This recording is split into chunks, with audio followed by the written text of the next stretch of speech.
Байнгын орны дарга эрхэм гишүүдээ.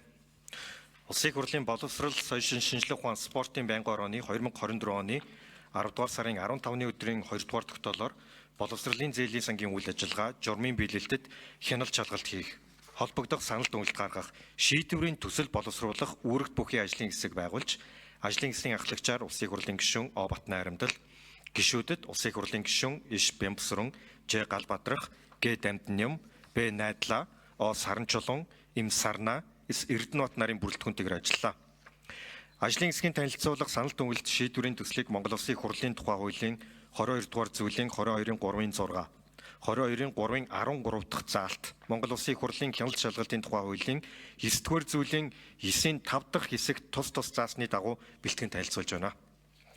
Ажлын хэсэг энэ хугацаанд 6 удаагийн хуралдаан зохион байгуулж, боловсролын зээлийн сангийн үйл ажиллагаа болон боловсролын яамны мэдээллийг сонсон холбогдох асуудлуудыг хилцлээ.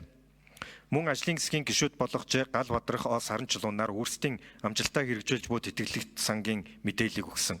Үүнээс гадна ажлын хэсгийн гишүүд боловсролын зээлийн сангийн үйл ажиллагаатай газар дээр нь очиж танилцаж судалгаа хийсэн болно.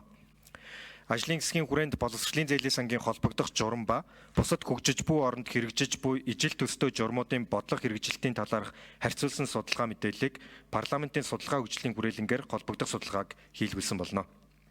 Түүнчлэн ихтэй сургуулийн оюутан залуучууд болон ерөнхий боловсролын сургуулийн сурагчид, эцэг их, асран хамгаалагч зэрэг нийт 9,000 гаруй төлөөлөлтөд уулзалт хилцүүлэг хийж санал бодлыг сонсон болно. Эдгээр хуралдаан хилцүүлэг уулзалтын үр дүнд дараах гол саналуудыг боловсруулан танилцуулж байна. Үүнд нэгдүгээрт боловсролын зээлийн санг Монгол Улсын урт хугацааны хөгжлийн бодлогын баримтчигтай уялдуулан нийгэм эдийн засгийн өсөл хөгжилд хувь нэмрээ оруулах, өндөр боловсролтой чадварлаг боловсон хүчин бэлтгэх, олон улсын сайн туршлага нэвтрүүлсэн жишг сан болгон хөгжүүлэх стратегийг боловсруулан хэрэгжүүлэх. 2. Монгол Улсын засгийн газраас баталдаг тэргүүлэх эрэлттэй мэргэжлийн жагсаалтыг хөдөлмөрийн зах зээлийн эрэлт хэрэгцээнд тулгуурлан шинжилэн сайжруулж журам засгах. 3. Сургалтын байгууллагад суралцагчид төрөөс дэмжлэг үзүүлэхдээ ил тод нээлттэй шудраг эсийг баримтлах, ашиг сонирхлын зөрчлөөс ангид байх болон үндэслэл бүхий байх зарчим баримтлах. 4. Гадаадын сургалтын байгууллагад суралцагч нь сургуулиа төгсөөд эх орондоо эргэж ирэхээс өмнө тухайн олон улсын байгууллагад мэргэжлээрээ тодорхой хугацаанд туршлага хуримтлуулан ажиллахыг дэмжих, нэмэлт гэрээ хийх зэрэг уян хатан зохицуултыг тусгах. 5. Боловсролын зээлийн сангийн санхүүжилтээр гадаадын сургалтын байгууллагад суралцсан төгсөгчид эх орондоо эргэж ирэхэд нөхцөл шаардлагыг эхнээс нь гэрээнд тусгаж, тэтгэлгээр гадаадд сурсан суралцагч нь эх орондоо эргэн ирэхгүй гэрээг зөрчсөн тохиолдолд тэтгэлгийг зээлийн хэлбэр шилжүүлэх зэрэг эргэн төлөөлөх хариуцлагын оновчтой механизмыг журам тусгах. 6. Одоогийн хүчин төгөлдөр үйлчилж буй гадаадын болон дотоодын дээд боловсролын сургалтын байгууллагад суралцагчид тэтгэлэг зээл олгох, эргэн төлөөлөх, боцолтгүй тусламж олгох, дэмжлэг үзүүлэх журмыг 2023 онд шинжилэн батлагдсан боловсролын багц хууль болон бусад эрх зүйн актуудаа нийцүүлэн цоо шинээр бүтэц системчлэл оновчтой, давхардал хийдэлгүй, ойлгомжтой байдлаар томьёолон боловсруулж 2025 оны сонгон шалгаруултыг тус шинжилсэн журмын дагуу зохион байгуулах. 6-гийн 1. Журмын нэрийг оновчтой, ойлгомжтой, найруулгын алдаа зүүн алдаа давхардалгүйж тодорхой болгох. 6-гийн 2. Журмын үндсэн хэрэглэгч болох суралцагчдад ойлгомжтой болох үүднээс тус журмын бүтцийг төрөөс үзүүлж буй дэмжлэгийн төрөл болох зээл тэтгэлэг буцалтгүй тусламж гэсэн ангиллаар төрөлжүүлэн оновчтой системчлэх. 6-гийн 3. Одоо хүчин төгөлдөр мөрдөгдөж буй журамд зээл тэтгэлэг буцалтгүй тусламж хөнгөлөлт дэмжлэгээр суралцахаар хүсэлт гаргасан этгээдэд тавигдах шаардлагыг төрөл тус бүрт дахин дурдгдсан давхардал хийдлийг арилган системчлэх. 7. Дэлхийн шилдэг ихтэй сургуулийн сургалтын төлбөрийн дийлэн хувийг гадаад дотоодын бусад их үүсвэрээс бүрдүүлсэн суралцагчийн үлдсэн төлбөрийг хэрхэн шийдвэрлэх зохицуултыг тодорхой тусгах. 8. Дэлхийн шилдэг ихтэй сургуулийн зэрэглэл тогтооход олон улсад хүлээн зөвшөөрөгдсөн Times Higher Education World University Ranking болон Academic Ranking of World Universities гэсэн хоёр зэрэглэлийг баримталдаг байсныг хоёрдмол агуулгагүй болгож цаашид ойлгомжтой, оновчтой болох үүднээс зөвхөн нэг шалгуур Times Higher Education World University Rankings ашиглах. 9. Гадаадын сургуулиас тавьсан шаардлагыг ханган шалгалтандаа тэнцэж урилга авсан суралцагчаас нэмэлтээр гадаад хэлний шалгалтын оноо IELTS, TOEFL, IBT шаардах зэрэг хүндрэлж хэрэгдэл үүсгэдэг зарчмыг Ач холбогдолгүй шаардлагуудыг хасч журмын шалгаруултыг оновчтой тодорхойлох. 10.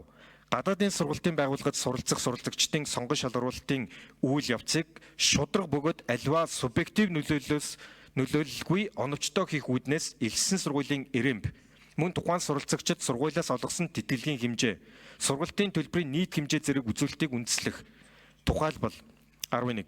Дэлхийн шилдэг ихтэйц сургуулийн зэрэглэл тогтоодог олон улсад хүлээн зөвшөөрөгдсөн Times Higher Education World University Rankings байгууллагын сүүлд тогтоосон ирэмбийг үндэслэн нийт онооны тодорхой хувийг. 12. Суралцагчид тухайн сургуулиас олгосон тэтгэлгийн хэмжээг үндэслэн нийт онооны тодорхой хувийг. 13. Сургалтын төлбөрийн нийт хэмжээнээс хамаарч нийт онооны тодорхой хувийг. Нийт сургалтын төлбөрийн хэмжээ бага байх тусам оноо өсөх зарчмыг баримтлах. 11. Зээл нь хүүгүй байх заавал иргэн төлөгдөх, иргэн төлөлтийг орлогын түвшинтэй уялдуулж хариуцлагын тогтолцоог оновчтой тодорхойлох. 12. Боловсролын зээлийн сангийн үйл ажиллагааг хөндлөнгийн хяналттай болгож, сургалтын зээлийн иргэн төлөх үүрэг зөрчигдсөн тохиолдолд шийдвэрлэх механизмыг оновчтой тодорхойлох. 13. Зорилттой бүлэг рүү чиглэсэн буцалтгүй тусламжийг оновчтой бөгөөд тэгш хүртээмжтэй хуваарлах хүрээнд одоогийн хүчин төгөлдөр үйлчилж буй журмын 8-3 дахь заалтад эрүүл мэндийн магадлалын зөвлөлийн шийдвэрээр хөдөлмөрийн чадвараа бүрэн буюу 70 болон түүнээс дээш хувь алдсан хөгжлийн бэрхшээлтэй иргэнийг хамруулах заасан хувь хэмжээг 50% буюу түүнээс дээш болгон өөрчлөн найруулах. 14. Дотоод болон гадаад сургалтын байгууллагад суралцууч буй суралцагчийн зээлийн гэрээний үүргээ зөрчсөн тохиолдолд мэдээллийг ялгуурлалгүйгээр Монгол банкны зээлийн мэдээллийн санд бүртгэлжүүлж хэрэгжилт болон хариуцлагын тогтолцоог сайжруулах. 15. Боловсролын зээлийн сангийн үйл ажиллагааны мэдээллийн санг бүхэлдэн цахимжуулах. 16. Боловсролын зээлийн сангаас олгогдож буй дэмжлэгийн нэр төрөл хамрах хүрээг тэдгээрт хамрагдах суралцагчдын боловсролын зэрэг иргэн төлөх чадамжуулан бусад нөлөөлөх хүчин зүйлүүдэд уялдуулан оновчтой тодорхойлох. Тухайлбал 16-ны гадаадын сургалтын байгууллагад бакалаврын үндсэн хөтөлбөрөөр суралцах тохиолдолд зөвхөн тэтгэлгийн төрлүүдээс сонгон суралцахыг тусгах. 16-гийн 2. Бакалаврын үндсэн хөтөлбөрт тэтгэлгийн суралцагч сургалтын төлбөрийг иргэн төлөх асуудлыг зэгцэлж төсвийн төлөвлөлтөд уялдуулах. 17.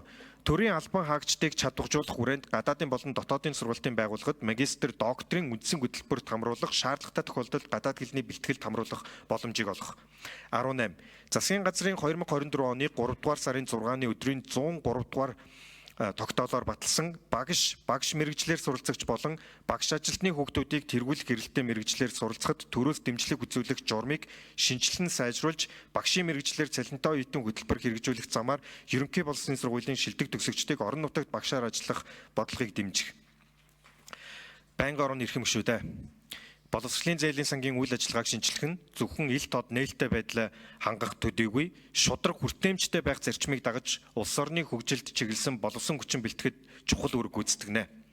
Шинжилэл нь иргэн төлөлтийн хяналтыг сайжруулж, стратеги бодлоготой уялдуулан боловсролын санхүүжилтийн тогтолцоог илүү үр дүнтэй, зөв менежменттэй болгох хэрэгжүүлэх нь улс орны нийгэм эдийн засгийн хөгжилд эерэг нөлөө үзүүлэх тул дээрх бодлогын өөрчлөлтүүдийг тусгах нь зүйтэй гэж үзэж байна. Боловсролын зээлийн сангийн үйл ажиллагааны шинжилэл сайжруулалтыг тусгасан журмын төслийг боловсруулан 2025 оноос эхлэн мөн хэрэгжүүлэх нь зүйтэй гэж үзэж байна.